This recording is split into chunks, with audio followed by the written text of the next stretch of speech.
magsanay at matutong magbasa. Ngayon, ating pag-aaralan at babasahin ang mga pangungusap na mayroong mga pangalan.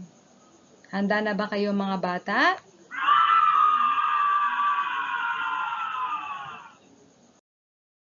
Ano ba ang pangalan? Ang pangalan ay nagsasaad o nagsasabi ng ngalan ng tao, bagay, hayop, pook o lugar. Halimbawa sa tao, guro, bata, doktor. Halimbawa sa bagay, lapis, aklat, puno. Halimbawa sa hayop, aso, isda, ibon. Halimbawa sa lugar, kalye, parke, mall. Ang mga ito ay tinatawag nating pangalan. Alam niyo ba kung anong larawan ito? Magaling! Ito ay baghari. Gawa nga tayo ng pangungusap tungkol sa baghari.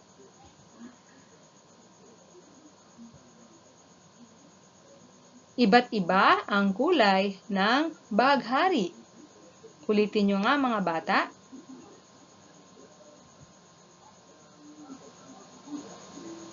Magaling! Ngayon, matutukoy mo ba kung alin dyan ang pangalan? Tama, ang pangalan ay baghari.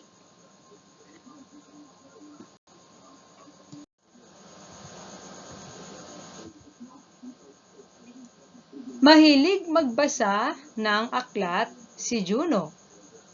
Ulitin nyo nga mga bata.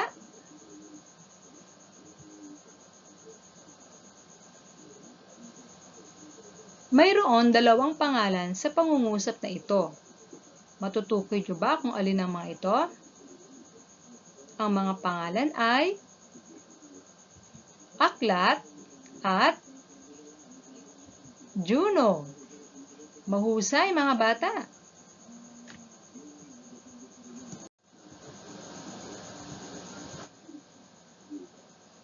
Mabilis tumakbo ang alagang aso ni Tina. Ulitin nyo nga mga bata.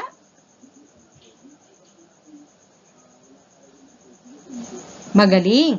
Ngayon, alin dyan ang mga pangalan? Ang mga pangalan ay aso at Tina. Mahusay mga bata.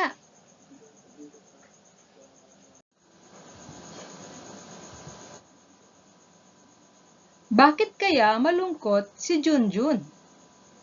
Kayo naman.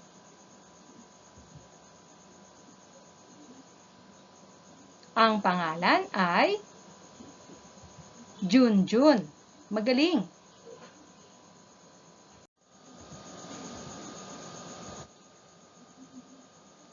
Papasok na sa paaralan ang magkapatid. Dalawa ang pangalan sa pangungusap na ito. Tukuyin nyo nga ang mga ito. Tama! Ang pangalan o ang mga pangalan ay paaralan at magkapatid. Magaling!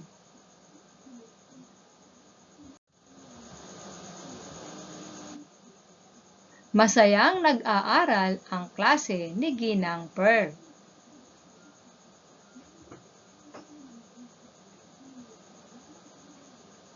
Ang pangalan ay Ginang Pearl.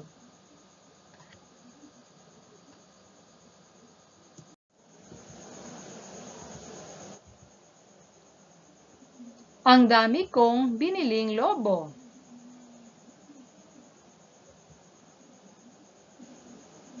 Ang pangalan ay Lobo. Mahusay!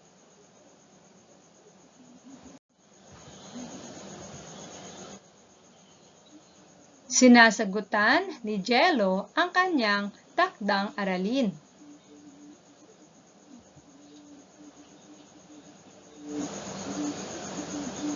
Ang mga pangalan ay Jello at takdang aralin.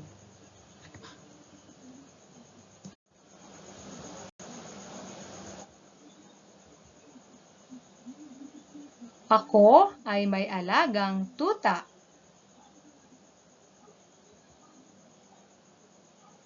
Ang pangalan ay Tuta. Mahusay ka!